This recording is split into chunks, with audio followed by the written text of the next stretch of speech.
우리 준비된 심판이라는 제목을 가지고 요한계시록 말씀 중심으로 하나님의 말씀 또 살펴보고자 합니다.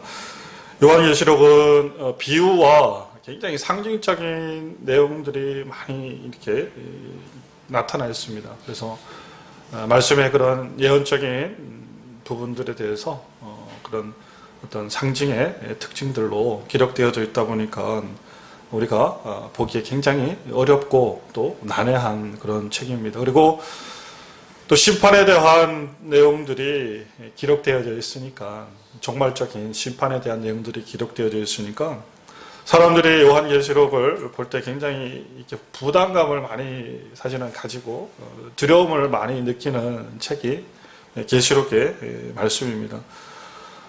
대부분의 목회자들 또한 마찬가지죠. 우리 성도님들이 느끼는 그런 부담감들을 가지고 있습니다. 그리고 저 또한 마찬가지로 계시록 그러면 왠지 모르는 그런 어려움 또 그 종말에 대한 그런 부담감들, 이런 것들이, 두려움들, 이런 것들이 마음속에 있는데, 이번에 그 12월 달 들어서 이제 요한계시록 말씀들을 조금씩 묵상해 가면서 이런 그 생각들이, 저의 생각들이 좀 바뀌었다라고 말씀을 드리고 싶습니다.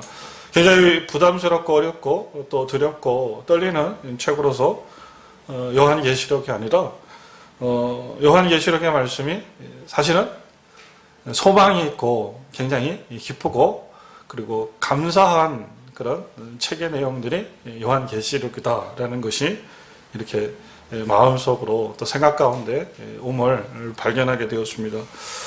하나님의 심판은 사실 좋은 것입니다. 아멘. 시험은 참 좋은 것입니다.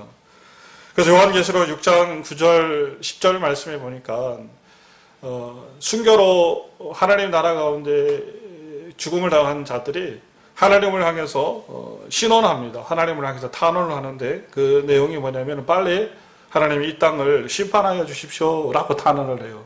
다시 말해서 주님, 빨리 이 땅 위에 주님의 그런 임재를 허락하여 주시고 그 사단의 그리고 마귀의 그런 모든 그런 꾀를, 뿔을 꺾어 주십시오라고, 그리고 우리의 피를 갚아 주십시오라고 신원하고 탄원하고 있는 장면의 말씀들이 계시록 6장 9절과 10절 말씀 속에 기록되어 있습니다. 지지난주죠. 수능시험이 있었습니다. 기억하시죠? 수능시험이 있었고, 이제 지난주에 이제 수능 점수가 발표가 되었는데, 점수가 공개되었을 때에 만점자가 15명이라고 이렇게 발표가 나오더라고요. 15명이 수능 만점을 맞았답니다. 근데 그 기사 가운데 좀 특징적인 한 학생의 기사 내용들이 이렇게 뉴스를 통해서 방송되었는데, 김해에서 한 고등학교를 다니는 학생의 이야기가 참 마음의 감동으로 이렇게 다가서더라고요.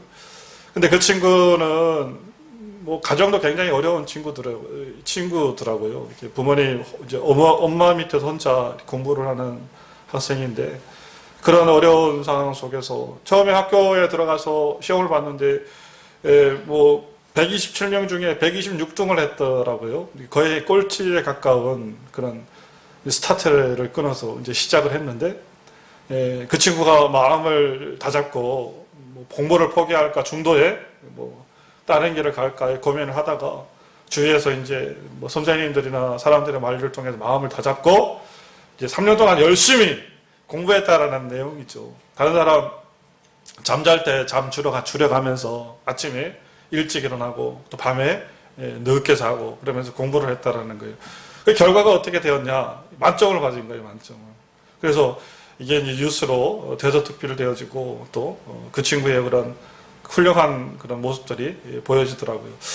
근데 제가 말씀드리고 싶은 것은 뭐냐면은 사실 놀자, 그리고 탱자하고 다니면서 고등학교 시절에 그냥 어디 몰려다니면서 술이나 마시고 담배나 펴쌌고 어디나 여자들이나 뭐 꼬시러 다니고 그렇게 되면은 그게 안 된다라는 거예요. 수능 시험이 그 학생에 있어서 굉장히 이 공포의 시간이고 사실은 두려움의 시간이 될 수밖에 없다라는 겁니다.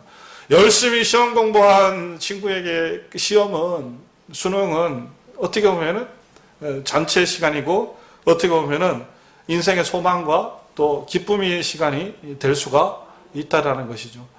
그래서 시험이라는 것이 여러분 우리의 신앙과 그런 동일하다는 겁니다. 요한계시록의 말씀이 왜 여러분 그렇게 두렵고 우리의 마음을 떨리게 하는 겁니까? 공부하지 않았기 때문에 그렇다라는 거예요. 숙제하지 않았기 때문에 그렇다라는 것이죠. 농땡이 신앙을 가졌기 때문에 그렇다라는 것이죠.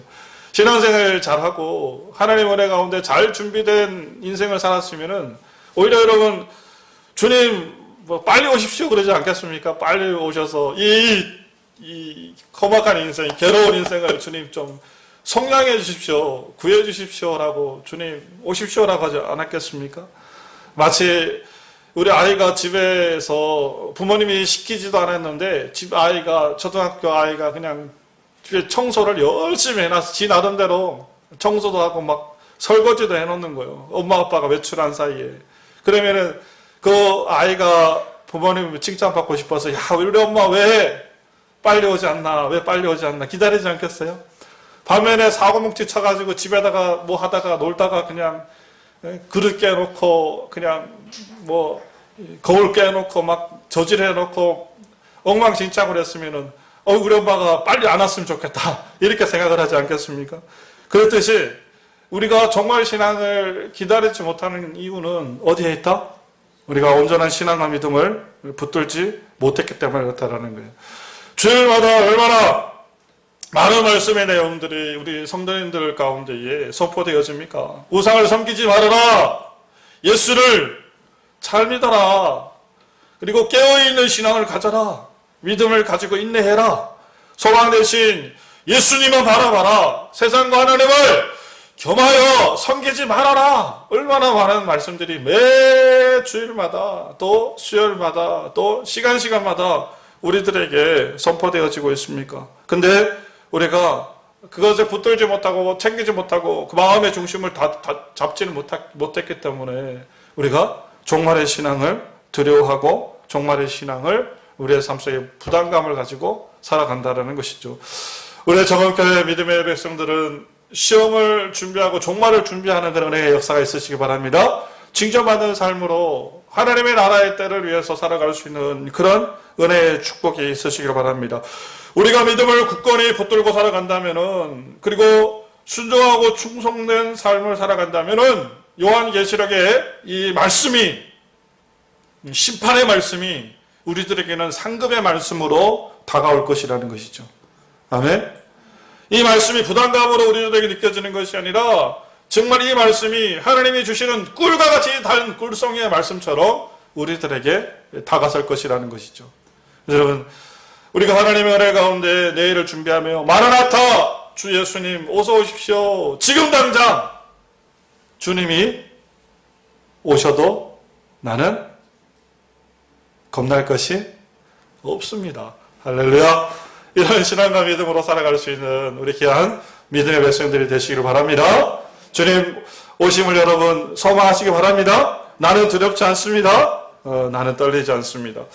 여러분, 요한계시록의 말씀들을 쭉 또 살펴보면서 하나님의 내일을 준비하고 그런 기록된 심판으로부터 보호하심을 받기 위한 그런 신앙의 말씀의 내용들이 또 기록이 되어 있더라고요. 어떻게 하면 우리가 이 신앙의 믿음을 준비해 나갈 것인가? 어떻게 하면 우리가 이 하나님의 심판의 때를 준비할 것인가? 요한계시록 7장으로부터 11장의 말씀 가운데에 준비적인 사항들이 네 가지가 기록되어 있습니다.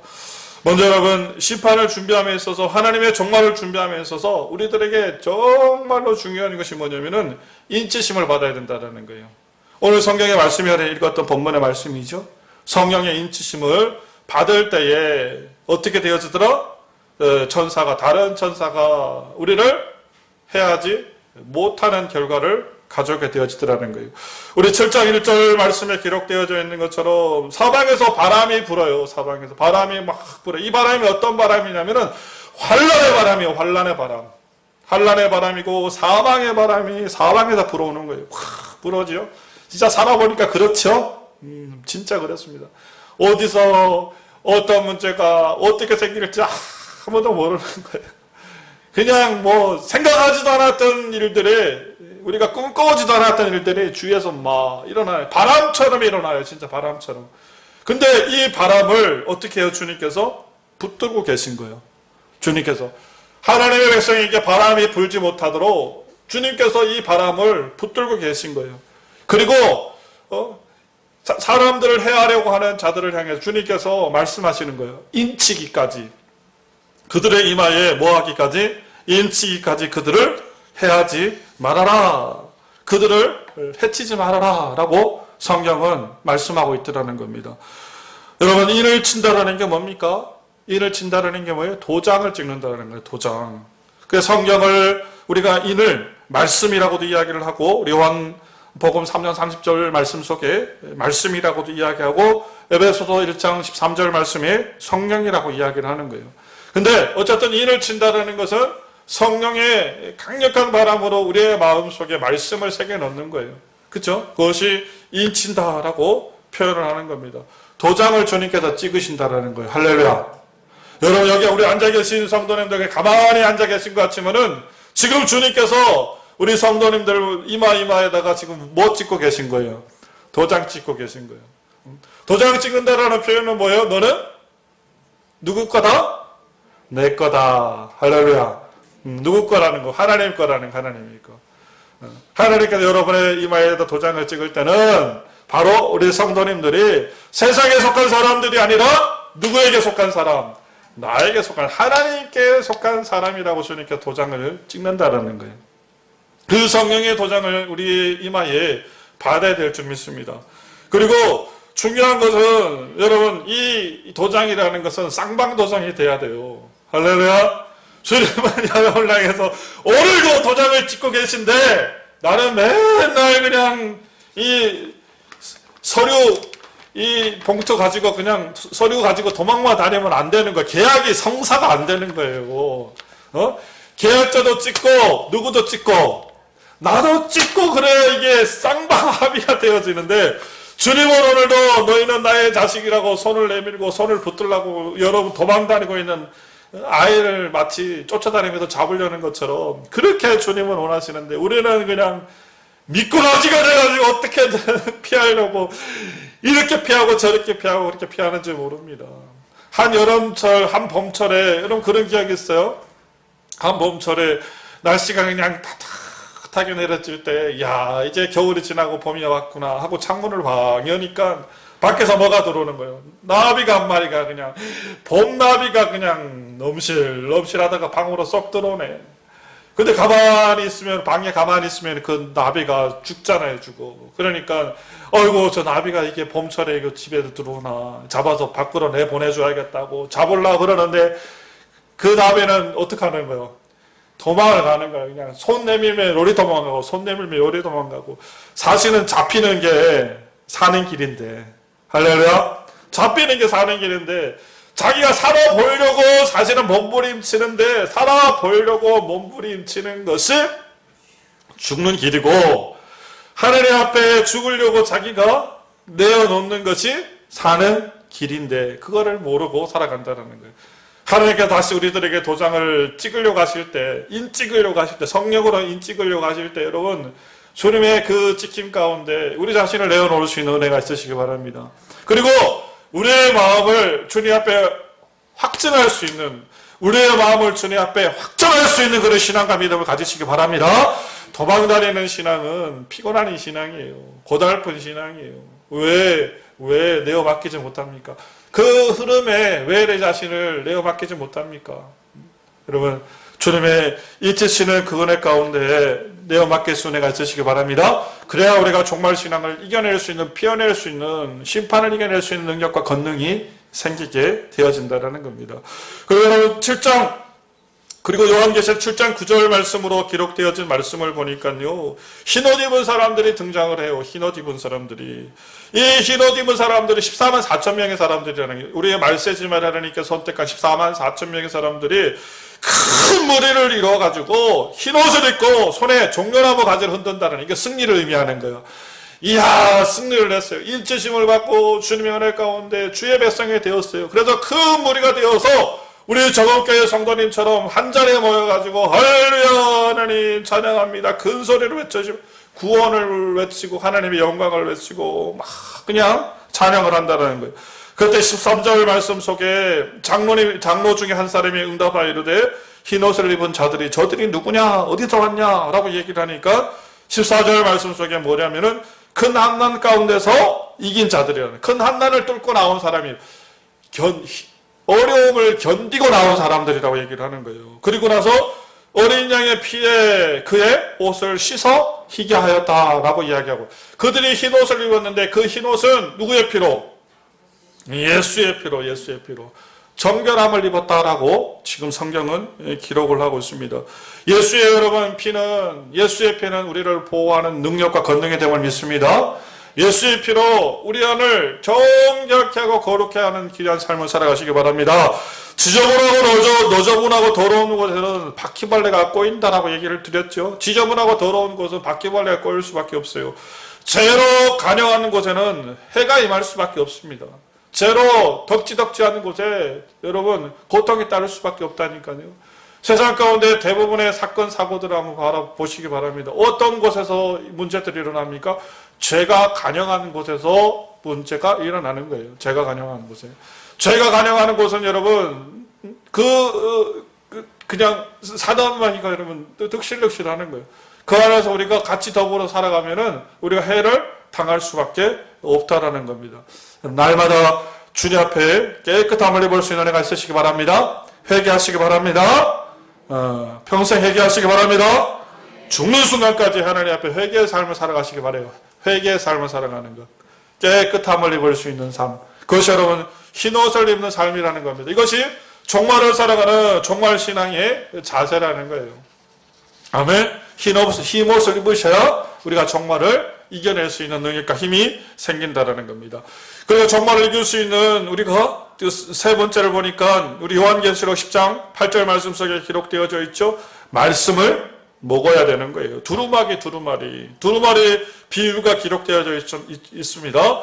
요한계시록 10장 9절의 말씀에 보니까 내가 천사에게 나아가 작은 두루마리를 달라 한즉 천사가 이르되 뭐하래요? 두루마리를 갖다 먹어버려라. 근데 그 먹은 두루마리가 내 배에는 쓰나 내 입에는 꿀과 같이 달리라. 10절 말씀에 그 말씀을 듣고 사도 요한이 두루마리를 갖다 먹었더니 말처럼 입에는 꿀과 같이 달아 먹으면은 내 배에 쓰게 되니라 라고 기록하고 있습니다. 이 말씀의 의미가 뭐냐면은 하나님의 말씀을 먹을 때 깨달음이 여러분 얼마나 달콤한지 몰라요.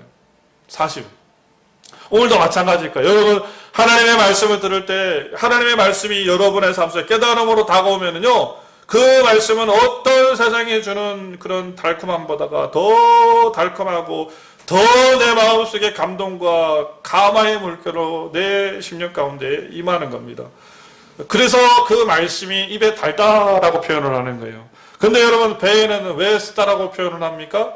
이 주어진 말씀이 깨달아진 말씀이 내 삶 속에 실천되어지는 거예요. 실천은 무엇을 동반하는 겁니까? 고통을 동반하는 거예요. 예수 그리스도께서 십자가 지실 때 고통을 당했듯이 하나님의 말씀이 우리 귓가에 들려지고 우리의 지식 가운데 채워질 때, 그리고 그 달콤함을 넘어서 우리의 모든 심령 가운데 육화되어지는 거예요. 육신화되어지는 거예요. 그것이 바로 실천으로 이어지는 삶이라는 겁니다. 실천은 여러분 고통스럽습니다. 그렇죠? 우리 아멘은 잘할 수 있습니다. 하나님 앞에 나와서 아멘 하라고 하면 제가 제일 크게 할 수 있어요. 아멘 할 수 있어요. 그냥 크게 할 수 있어요. 근데 실천은 자신 없어요. 그죠? 실천은 어렵습니다. 실천은 글쎄요. 조금 더 생각을 해봐야겠는데요. 할까 고민되어지는 거예요. 할까 고민되어지는 순간에 여러분 안 할 확률이 80% 가는 거예요. 안 할 확률이. 고민되면은 80%예요. 그냥 딱 받아가지고 딱 던져버려야지. 조금 생각해 볼게요. 되어지면은 이미 조금 글쎄요가 되는 거예요. 근데 말세 때 하나님의 보호하심과 지키심을 받는 자들은 어떤 자들이다? 말씀을 먹는 자들. 그 먹은 말씀이 내 입 가운데, 내 배 가운데, 그리고 내 모든 육체 가운데 실현되어지는 사람, 말씀의 실천이 이어지는 자에게 하나님이 지키심과 은혜의 보호하심이 있다라는 거예요. 아멘. 하나님의 여러분이 하나님의 백성 되면 하나님께서 어떻게 하십니까? 말씀의 실천에 있다라는 게 실천이에요. 우리 아이들이 내 말을 안 들으면 우리 아이들이 아닌 거예요. 지금 쫓아내야 되는 거예요. 말을 안 듣는 거, 말을 안 들으면 매가 따르는 거예요. 매가. 그죠? 반아이가 담임을 하고 있는데 담임 선생님이 우리 아이들에게 몇 시까지 와라라고 얘기했는데 오질 않아요. 그러면은 우리 반 아이가 아닌 거지. 우리도 마찬가지. 하나님의 백성으로서 세상을 살아가면서 하나님의 말씀을 지키지 않고 하나님의 말씀을 따르지 않는다면은 더 이상 우리는 하나님의 백성이라고 이야기할 수가 없다. 여러분 아멘이시죠? 하나님의 말씀을 따를 수 있는 은혜가 있으시기 바랍니다. 실천의 그런 삶을 살아갈 수 있는 믿음의 역사들이 있으시기 바랍니다. 그리고 이제 보니까 두 증인에 대한 비유가 요한계시록 11장 1절 말씀 속에 기록되어져 있습니다. 우리 3절의 말씀에 보니까 두 증인이 있는데 4절 말씀에 보니까 그것이 두 감람나무와 촛대라고 이야기를 해요. 그렇죠? 두 증인은 여러분 두 감람나무와 두 촛대를 이야기하는 겁니다. 근데 이 감람나무와 두 촛대는 무엇을 상징하냐면은 교회를 상징한다는 거예요. 교회. 네? 여러분 교회는 살아있는 생물입니다. 여기 교회는 살아있는 하나님의 전이에요. 그래서 교회를 해야 하는 자를 5절 말씀 속에 어떻게 해요? 교회를 해야하고자 하면은 그들의 입에서 뭐가 나와서 불이 나와가지고 원수를 삼켜버린다라고 기록하고 있지 않습니까? 누구든지 그들을 해야하고자 하면 반드시 그와 같이 죽임을 당하리라 라고 말씀을 하고 있습니다. 여러분 교회를 여러분 대적하지 않으시길 바라요. 어떤 교회든가 하나님이 살아계신 교회를 여러분들이 사랑하고 그리고 하나님의 역사하시는 그 교회를 위할 수 있는 믿음의 역사들이 있으시길 바랍니다. 이거는 동서고금을 통해서 지나온 삶의 과거를 통해서 다 살펴봐도 다 그래요. 하늘 높은 줄 모르고 까불고 살아가지 않습니까? 우리의 삶이라는 것이. 근데 그것이 죽는 길이라는 거예요. 하나님의 교회가 여러분 절대로 여러분 교회의 대적이 되어지지 않기를 바라고 여기서 또 얘기하는 것은 우리가 실질적으로 무엇이 되어야 된다는 거예요? 교회가 되어야 된다는 거예요. 여러분들이 참 교회 되시기 바랍니다. 여러분의 마음속에 주의 성령이 계시고 여러분의 심령 속에 주님께서 함께 하시는 그 은혜의 축복들이 있어서 내가 교회 되는 삶을 살아가셔야 돼요. 아멘? 교회 되시기 바랍니다. 어떻게 해요? 거룩과 구별과 성별의 삶을 살아가시기 바라요. 내가 하나님을 믿는다고 이야기하지만은 하나님의 교회됨이 내 안에 없다면은 내가 어떻게 교회됨을 여러분 얘기할 수 있습니까? 법을 지키는 자는 법으로 자유할 수 있는 거예요. 주의 말씀과 여러분 교회에 대한 신앙 그리고 신앙인의 양심을 지키고 사는 사람들은 승리의 삶을 살아갈 수가 있다라는 거예요. 맞죠? 그래서 우리 성도님들이 교회 되시기를 바라요. 교회가 되어질 때 말세지말 가운데에 살아계신 하나님의 성전이 여러분의 성령이 여러분 안에 계실 때 우리가 참 성전이 되어지고 그를 통해서 이 세상을 살아갈 수 있는 힘과 능력이 우리들에게 주어진다는 겁니다. 아멘이시죠? 그리고 이제 그 모든 결과를 가지고 이 네 가지 조건을 우리가 비로소 갖추고 준비해 갈 때에 우리가 요한계시록 9장 1절로 4절 말씀 속에 오늘 읽었던 말씀과 동일한 말씀의 내용들이죠. 인치시월 받게 되어지고 그리고 하나님으로부터 우리가 그 세상을 살아갈 때 이 조건들을 갖추고 세상을 살아갈 때 9장 1절 말씀에 보니까 떨어진 별 하나가 무저갱이에 2절 말씀이 무저갱이에 그 지옥문을 열어요. 지옥문을 요한계시록에 지옥문을 여니까 3절 말씀이 거기서 사방에 황충이 짐승이 한 마리 나와요. 짐승이 한 마리 나와가지고 잡아먹으려고 이렇게 그냥 이렇게 쳐다보는 거예요. 잡아먹으려고 딱 쳐다봤는데 이 4절 말씀에 뭐라고 주님께서 딱 잘라서 말씀하시고 계십니까? 오직 이마에 하나님의 인침을 받지 아니하는 사람들만 해하라. 다른 말로 표현하면 뭐예요? 하나님의 성령으로 입맞은 자들은 뭐 하라는 거예요? 해치지 말라는 소리예요.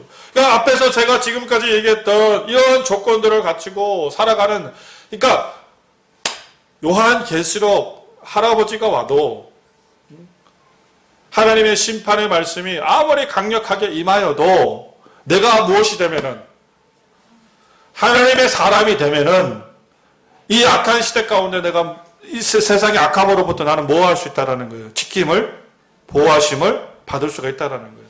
그래서 제가 요한계시록의 말씀이 두려운 책이 아니라고 말씀을 드린 거예요. 요한계시록의 그 말씀이 우리를 살떨리게 하는 말씀의 내용이 아니라고 말씀드린 거예요. 심판을 준비하고 살아가면은 그 준비된 사람에게는 요한계시록의 말씀이 종말적인 하나님의 말씀이 무엇이 된다라는 거예요. 축복의 말씀이 된다라는 거예요. 축복의 말씀이.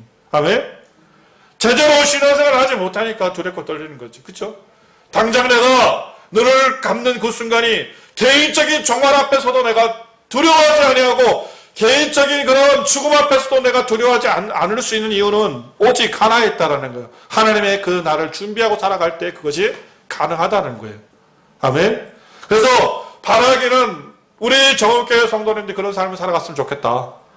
저를 비롯한 우리 정읍교회 성도님들이 정말 어떠한 이 세속적인 어려움이 닥치고 어떤 종말적인 심판이 나에게 와도 나는 겁나지 않는다. 두렵지 않는다. 왜? 내 안에 예수님 계시니까. 내 안에 믿음이 있으니까. 나는 지금 죽어도 하나님 앞에 구원받을 수 있다. 아멘? 네. 이것을 여러분 준비하고 살아갈 수 있는 그런 믿음의 백성들 되시기 바랍니다. 그래서 이 종말의 사건들이 우리들의 삶 속에서 축제가 되어지고 이 종말의 사건들이 우리들에게 소망이 되어지고 이 종말의 사건이 우리에게 비전이 되어지는 하늘나라의 그 소망, 하늘나라의 비전, 하나님 나라의 그 꿈을 이루고 살아갈 수 있는 우리 정읍교회 믿음의 백성들이 다 되시기를 간절히 바랍니다. 우리 시간